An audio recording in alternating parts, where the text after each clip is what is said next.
Hello, and welcome to episode 16 of the What If South is Up podcast, where we talk about the ups and downs of creating worlds from scratch and all the misadventures we experience along the way. In a nutshell, how to wing it like an author. My name is Xtina, Xtina LaFave, and I'm in the middle of building my first world, a parallel Earth where colonization did not happen in the Americas, and writing my first book, which is a working title of Cogs and Arrows, leaning towards native futurism, but also kind of a speculative fiction kind of book. And I'm here today with my co-host, the most amazing, Mr. Derrick Hall. Hi, and I am, in fact, that Derrick Hall. I'm the author and creator of the Crimson Prophecy series, Book 1, 2 novellas, and here in about a week, Book 2 are all available. Yay. Can you insert applause here? Yay! Yay! Yay, I'm special. I'm really not. I am not special. But I put a buttload of work into this, and Book 2 is releasing on May 25th. Huzzah! Nice. Huzzah! Huzzah! Sorrows, prayers. How's your day going, Xtina? Today, my day is fine. My husband and I have decided that he needs to quit his full-time job to do all the little things around the house and prepare for us moving to New Mexico, retiring, or moving to Washington. And because he's doing that, now I have to move from part-time to full-time at my job. So how's my day going? I'm exhausted because I'm moving from 6 hours a day to 8 hours a day with my brain. And I'm kind of tired. Wait, 6 hours and 8 hours with your brain? Do you just take it out and put it in a fishbowl for the rest of the day? Or how does that work? More or less. I just, actually, because of my ADD, when I get to work, I don't take breaks. I don't take a lunch. I work used to be 5 or 6 hours straight. Now it's 6 to 8 hours straight without a break. So yeah, I get pretty exhausted. It's kind of in a fishbowl because it's like in a computer-ish thing. That's fair. I've done that. I've done 10s and 12s and 16s, and I feel you. Yeah, and so it was pretty slack. It was pretty easy. The 5 to 6 hours a day was pretty easy. Mm-hmm. Those extra 2 or 3 hours, whew. That's interest. When you're not used to it, it's something to get used to again. So, any case. Yes, it is, for sure. So my day's going fine. Life is great, and I'm just tired. How about you, Mr. Derrick? My day has been an absolute comedy of errors. Anything that can go wrong has, but that's okay. We'll push through and keep going. I managed to write some words today, so maybe that'll make up for it. Oh, I love that you're the Energizer Bunny. Keep going. Beating that drum. Good job. Well, it's been a fight the last couple of weeks to get words out. And I totally understand. So I just got back from vacation a while ago now. And even after all this time, I'm still not back into the rhythm of working and writing, working and writing, working. Yeah, I'm not there yet. Yeah. So my word count is abysmal. So is mine. I'm probably not going to hit my goal for the month just because of how things are going, but whatever. It's arbitrary anyways. It is arbitrary, and there's so much more to writing than just the words. Don't say that. Don't spill the secret? No. It's all about words. It's deadlines constantly, every single day, and word count deadlines and goals and achieving them or failing utterly and just giving up forever. Okay. I'm not better at all. Words aside, what are you reading or watching? I finally, probably about a week ago, maybe a little more, managed to see the new Dungeons and Dragons movie. I haven't yet. Which, for anyone that knows me, that was a matter of when, not if. But I did get to see it, and it was a rip-roaring good time. Yeah? I had a lot of fun with it. It was really good. Yeah. It was less D&D-ness than I was expecting. Really? It's more just like a fantasy adventure movie set in a D&D world than it involves any of the... Like, it doesn't really involve any of the game mechanics. It's just sort of set in that world. But if you know the game and you know the world and you know the game mechanics, you can tell exactly what happened here and there and be like, oh, you rolled a 20, you rolled a 1. You're having a really bad day. Your rolls suck. I spent the whole movie whispering with my companions and going like, oh, that's so-and-so's character. They would totally do that. And, that kind of thing. And it was fun. It was a lot of fun. Will I enjoy it, never having played the game? And hey, listeners, don't get mad. I haven't played it yet. Doesn't mean I won't. Doesn't mean I don't want to. Fix that. I just haven't yet. But would somebody like me still enjoy the movie? Yes. Yeah? Yeah, and I honestly think that's why they left out the game mechanics themselves, is because they didn't want to alienate anyone who wasn't familiar with it. So without that, it's really just a comedic fantasy adventure, honestly. And it's a lot of fun. It's a lot of fun. Well, then, there you go. Yeah. You would, I'm pretty sure you would really enjoy it. We do, however, need to fix your Dungeons and Dragons virginity. Yes, that does need to be fixed. There's a local group around here. There's a couple of people around here keep, threatening that they're going to do a Star Trek D&D type thing. Mm-hmm. And I'm like, I'm there for that, man. I will be there for that. I understand all the things. So, yes. Well, what I might have to do is get a couple of friends together and bring you in for a game. That would be great. I might have to do that. And we might have to record it and put it on the podcast. Oh, there's an idea. There's an idea. That. Yeah. So, once a year, we could have a D&D, not that I believe in virginity, but a D&D anti-virginity episode, Yeah. Breaking the news. That sounds wrong. Never mind. What are you drinking? What am I drinking? Tonight I'm drinking a vodka sunrise. Lovely. With peach. Lovelier. Yes. And you? What are you intoxicating yourself with? Intoxicating might be a strong word, but I have a viral cocktail, believe it or not. Viral? That I found on TikTok. No. A clock app cocktail. Tell me. Yes. Tell me more. It is a Corona with a shot of Di Serono in it. Oh, interesting. Which is amaretto. But apparently, and I can vouch, Corona and Di Serono together taste like Dr. Pepper. No. Yep. Oh, I'm totally going to have to do this because I love Dr. Pepper. Tastes like a flat Dr. Pepper. Yeah. It's weird. Oh, I will have to totally do it. Yep. It's very strange. If you added crushed ice, then it'd be a Dr. Pepper slushie. That would be tasty. There you go. Oh. Yeah, throw some ice and throw it in a blender, and that'd be really good, actually. No, I saw it, and I've been putting it off and putting it off and putting it off, and then I looked at my liquor cabinet in my fridge and went, I have a Corona and I have Di Serono. I'm going to do it. Well, I'm going to have to put that on my to-be drink, my TBD list. Your TBD. Or is it TBC, to be cocktailed? It's one of the, to be drank. I can't think of a better thing to say about that. TBD. My brain's kind of dead too. TBD, to be drank. Yeah. Yeah, okay. That'll work. That's going to work. All right. And we're on to the good stuff. Every week, we like to share one sentence from our current works in progress, a single sentence with no context.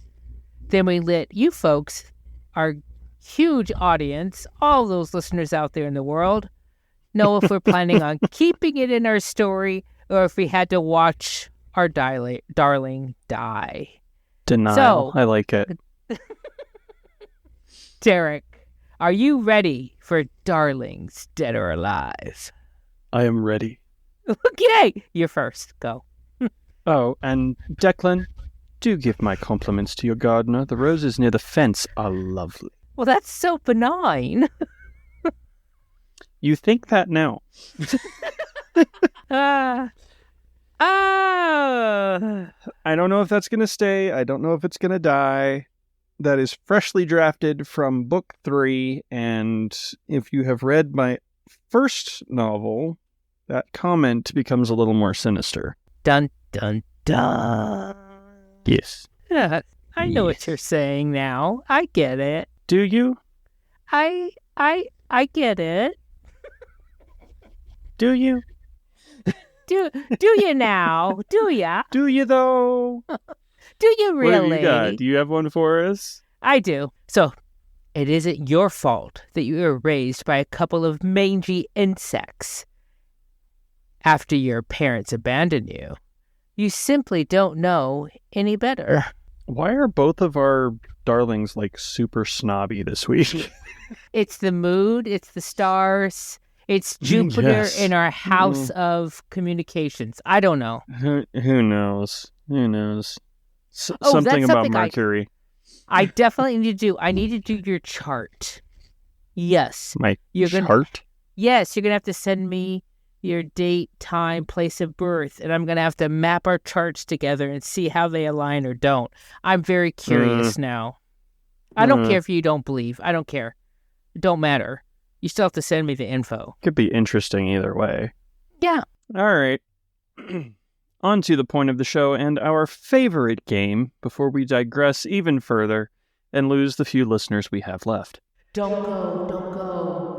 Each week, we roll a d20, which helps us randomly choose from our perpetual list of 20 scenarios. And then we talk about how it would affect our created worlds. Beer.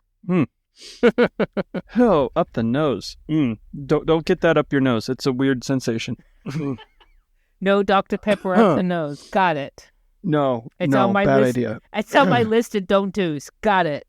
Yeah, cool. Feels like there's ants in my face. Are you ready for our what if topic for this episode? I'm absolutely ready. Why else would I be here? Go. If you insist. Number 10. What if a major community, faction, or world leader were assassinated? Potter. So, the way that I picture my world, there isn't so much just a president like there is in the United States who resides over this massive amount of geography. Okay, then so shrink it down a little bit. What if, like, one of your village elders was assassinated or something? So I don't think. That's a great question. Okay. If one of my village elders got assassinated, I do not think it would take long to figure out who it was. Not only because the communities are real small, but because they're really, truly connected. Each member of the community is connected to the other person. I don't think that people would have any doubt about who the suspects would be immediately. And so I'm guessing, so I'm wondering if this question is going about how would the legal process be handled, or would how the community handle the loss of an individual? So those are two different questions. That is true. That is a hair you have decided to split. I think I was looking at it more from the, like, how would the response be? How would the community react? How would the authorities react? That sort of thing. What would the general reaction be to, elder so-and-so dropping dead while he's speaking to the village and it's clearly foul play, but they don't know who did it? I think that my village would respond, what's the word I'm looking for? So everybody in the village would be confounded, astounded, and confused. I don't think that in my village that there would be a lot of this type of thing happening. Not to say that it doesn't happen in the world at large, but in the village, this type of thing just doesn't happen that often. I live in a town of about 10,000 people, and murder, assassination, those are two different things, but murder doesn't happen that often. It really, really doesn't. And this is just, today's world. But in my village, I would just see it as something that was assassination is just a very specific type of word. It means to me that somebody's trying to remove somebody from a hierarchy for their own personal gain. I don't think there's any other reason for assassination. You can assassinate the manager at the 7-Eleven. It doesn't really matter who they are. No, that's murder. That's murder. That's different. Assassination has got a different connotation than murder. It does have a different connotation. Oh, yes, I agree. So who in my village, in my hierarchy, it's not a matter of the higher up you get in the hierarchy, the more important you are, or the more money you make, or the more people love you. When you're born with certain traits in my world, it is determined that you are going to be some type of specific type of leader. And you don't get more quote unquote points for being a higher leader. So mayor is no more important than governor, if that makes any sense. So for someone to be assassinated because somebody else wanted their power, maybe somebody can assume that if they assassinate somebody, their magical power would be stronger, but that doesn't happen in my world, so that wouldn't work. So I think that the bottom line is how my village would react if somebody was assassinated would be utter confusion. They wouldn't understand, they'd be confounded. So is that confundation? They'd be confounded. They wouldn't understand why this would happen. And I think that person would not be put to death. I think the person who was ultimately found to be the assassin would not be put to death, but they would definitely be, what's the word? Please help me because it's late in the night. Banned from the village. They'd be, banished. Banished. They would ostracized. Both. Banished and ostracized, like the Klingons did to Worf. Excommunicated. Yes. All those that's things. More of a religious term, but yeah. No, that's an interesting take on it. I mean, your world is kind of an edge case for something like that. As far as my world goes, my main character is a queen. She's about as high up as it gets. So as far as actual characters in the story, it would be my main character getting offed. And I don't think a whole lot of people would appreciate that. Yeah. So I did have one beta that would probably cheer a little bit. They don't count. They're not in the world.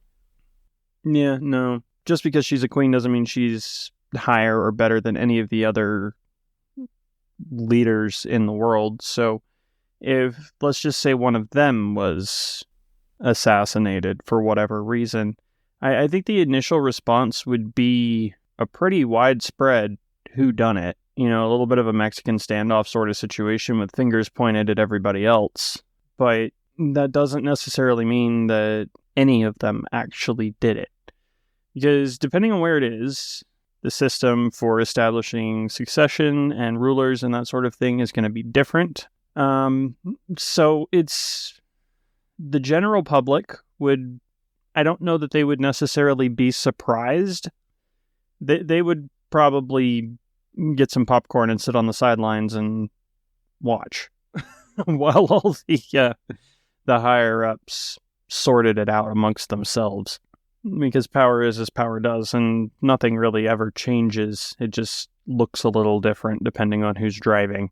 If it were Inara that got kicked off, there would be a lot of really angry readers, for starters, but also even like among the actual characters in the world and that sort of thing, there would be a lot of really angry people.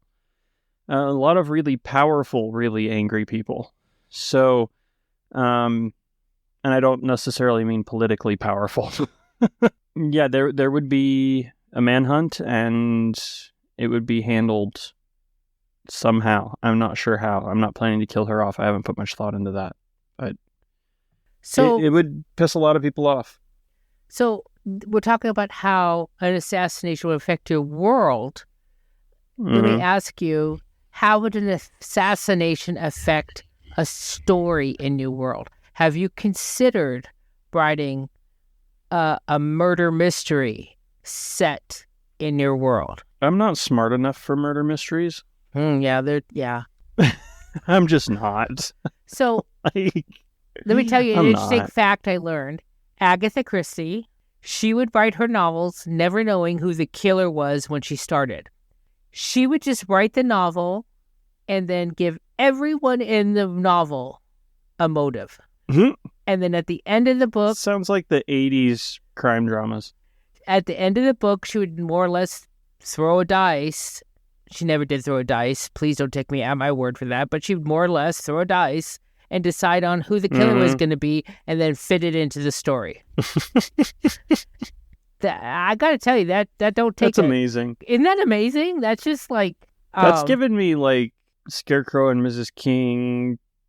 Murder, She Wrote, Matlock sort of vibes. Oh, what was the one with the not Moonlighting, which was awesome, by the way. God, what was the one? I remember that one. Oh, Steele. What was his name? Remington Steele. Oh my God, I loved Remington Steele. Yep. No, but a lot of those shows back in the 80s, like everybody had a motive and nobody had an alibi.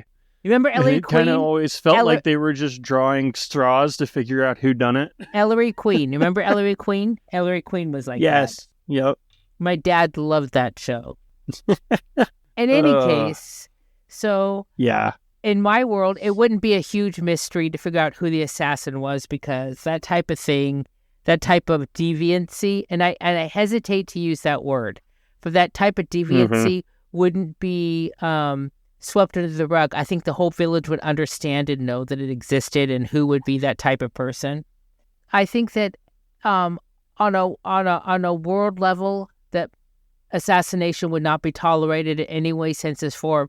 Not that it is in our true world, the real world today. It's not accepted. But I just think it would be, it's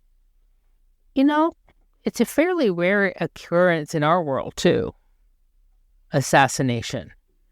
Well, it is. I mean, to a point. To a point. We don't know about all the assassinations in the world, but correct. It's fairly. It's an anomaly. It doesn't happen in the Western world. It is relatively uncommon. Oh, good point. Yeah, good point. Yeah. But yes. Yeah. Yeah. As far as my world, like I'm not writing Game of Thrones. I'm not. I was gonna. Game of Thrones is very much everybody is out to get everybody else and anybody can kill anybody at any time and that's normal. That's just like, oh, huh. But that's not what I'm writing. So that's one thing I both loved and didn't love about Game of Thrones was that people that you fell in love with could die at any moment. So you never knew who was going to die. I mean, sorry for the spoiler if you haven't read Game of Thrones, but when Ed Stark died, I was just like, what? Yeah, in the first book. Yeah, I was like, this is against the rules. You can't do that. You can't, that's not how it's supposed to work. So that's But it was never his story in the first place. Granted, but that was one reason why it just took me by such surprise. But I also found it as kind of, I don't want to say the word lazy, but I just want to say it was such an easy way to move a story forward with other characters. It's just by killing off another one. And you finished a couple of novels. I haven't killed anybody in book 3 yet. You've written a couple of novels, and I'm working on one. And it's just so easy to say, oh, I don't want this character in my story anymore, so I'm just going to kill him off and nobody cares. I don't know what to do with you anymore. Here's an arrow to the head. Yeah. Yeah, I I hesitate to agree with you, but I agree with you. It is a little bit lazy. Yeah. Not that I really have any issues with George Martin's masterpiece, other than that he won't fucking finish it. Yeah. Okay. Yeah, I agree with you. I have nowhere. I am not in a position to talk about his writing skill or his stories. Beautiful story, beautiful books. Absolutely agreed. But when I look at from my perspective, sitting here trying to write a book, I just think it'd be so easy if I if I could only give this person a couple of scenes and then kill him. You know? Yeah. I've killed off a few people. Bad you. I made a very conscious decision in the first book to try to avoid killing anyone. Mostly because I was leaning young adult and that sort of thing, and I didn't want my underage main character running around killing people because she suddenly knows how to use a sword and everything looks like a pincushion. That's not what I wanted. So I made a very conscious decision that she made a very conscious decision to avoid killing anybody. But that didn't stop it from happening. There's some collateral damage and that sort of thing, and I ended up killing off one of my main party members in book 1. And then I did it again in book 2. And I haven't killed anybody in book 3 yet, but no promises. But I didn't do it because it was convenient. Mm-hmm. It hurt to do it. Mm-hmm. I did it because it needed to happen. So, yeah. I have a bad habit of killing my favorite characters to write, and I don't. So I, as a writer, don't appreciate that. So if I don't appreciate that, don't think I'm killing people just to spite the readers. No one does. You're doing great. One thing I hate about in some movie, or one trope I hate, is that when the protagonist needs to be saved, and in the working or in the process of trying to save the protagonist, all these other different people need to die, so collateral damage.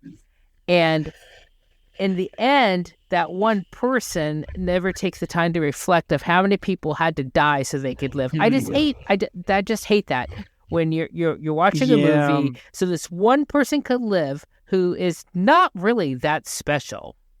They're just a human. At that point, it's just plot armor. Yeah, and I hate that. Why do I have to kill 30,000 people, or 3,000, or even 3, so this one person can live? I just don't. That is one trope I don't like. And so, in writing my book, I understand the trope. You want the audience to really fear for this person. You want the audience to really hate the antagonist, or like you and I say, the BBEG, the big bad evil guy. You want them to really fear or hate them. So in order to do that, you need to show that they are willing to inflict deadly force. I get that. I still hate the trope. Yeah, it can be done well, but for the most part, I would agree with you. It's overused, and there's better ways of doing that.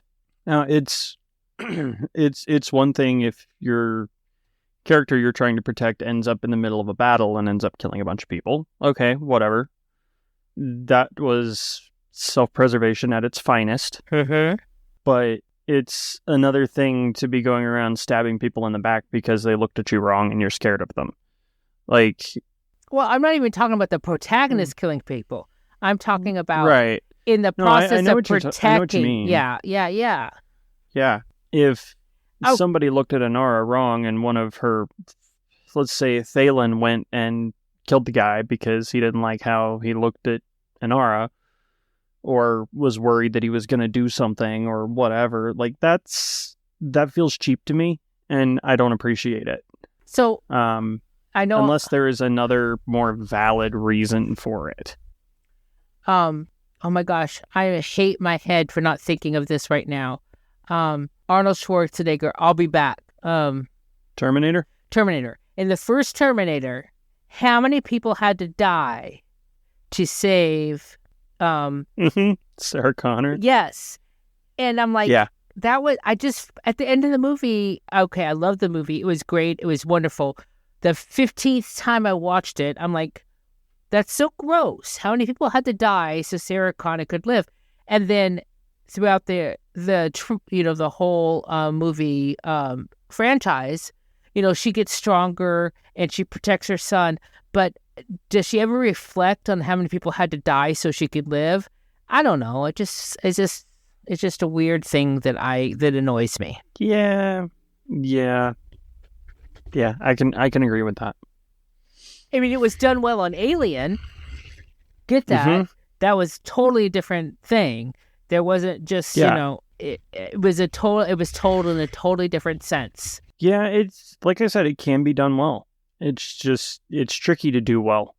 Yep. And by the way, kind of like I get really tired of seeing Twilight retellings. Well, since I never saw the originals or read the originals, I don't know which one's a retelling, so you'll have to point them out to me so I can hate them as much. Yeah. It's just, I've noticed a lot, especially with quote-unquote fantasy authors, there's an absolute ton of vampire, werewolf, human love triangle stories going around right now. And I'm just like, that's Twilight. Please stop. Please stop. Just stop. No shade on the writer, no shade on the franchise. Yay, you guys made it. You made lots of money. Good for you. Yay. Mm-hmm.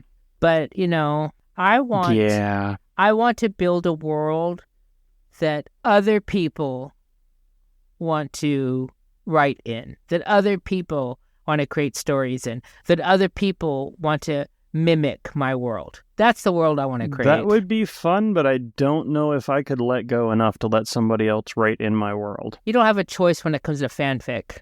You don't have a choice. I know, but officially write in my world. Because I've seen some people who are like, oh, I'm building this massive world with all this deep lore and all blah, blah, blah, blah, blah, and I eventually want to have other writers writing books in this world and blah, blah, blah.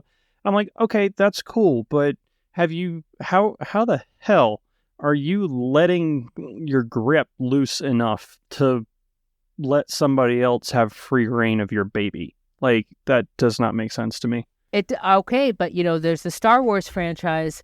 You got to look at all the books that have written. They have I know. They have a world. They have a wiki. They have rules, right? Oh yeah. And everybody, and because it's not just fanfic, because it's written in that world with those stipulations, those rules, that generates income. So if somebody else wants to write my book, write in my world, if somebody else wants to write in my world, the world that I created, and I get a kickback from that, you go right ahead, sweetheart. I made the rules. You write in this world. As long as I get my 25%, I'm happy. 25%? What world are you publishing in? Yeah, I think that's what Star Trek gets. For every writer that writes under that whatever that in that world, that's not fanfic. It's official novels. Whoever owns the copyright of Star Trek, Star Wars, the blasphemy, 3 Hail Marys and all that. Whoever writes in that Star Wars world, they still get that money. Live long and may the Force be with you. Ouch. Yeah, that's steep. I don't know if I'd even want to do that as a writer, as much fun as it would be. If I was a fast writer, I would love to do that. I'm not a fast writer. Yeah, that's fair. I'm not either. Yeah, I'm still mad that Disney came in and freaking retconned the whole expanded universe, because there was some really good material to pull from there. Yep. And they ignored it. But this is not a Star Wars podcast. This is not a Game of Thrones podcast. Or Star Trek. Or Star Trek. Oh yeah. Or Terminator. None of those. As much as you might want it to be a Star Trek podcast, it is not. You have the wrong co-host for that. Well, that was fun. That was fun, and we digress. We always do. We digress. So, if you're an author, newbie or not, and would like to be on our show, we would love to have you. You can let us know by going to our website, whatifsouthisUp.com, and leaving us a message, or you can reach us through our Facebook page, What If South Is Up Podcast. We're always interested in what if questions to go into our spreadsheet. If you've a made-up world and has something interesting about it that you'd like to share with us and like to maybe have us pose it, have this idea posed in our world, let us know. We'll see how it plays out. We'd love to hear from all of you. So, Derrick. So, Derrick. A needle pulling thread. How can the folks in the world find you on all these interwebby things? Interwebby things. My website is spelled wrong in my notes. My website is derrickhallauthor.com, but you can also find me as D Hall Author on the Clock app, Facebook, and just about anywhere else. What about you? Well, if I pay my yearly subscription money amount to my website host, you'll be able to find me on... Yeah, that's a thing. That's a thing. You'll be able to find me on uniquelyxtina.com, but don't worry about it because you can find me at uniquelyxtina. Just about anywhere else. Clock app, Facebook, all the things. Anywhere, everywhere.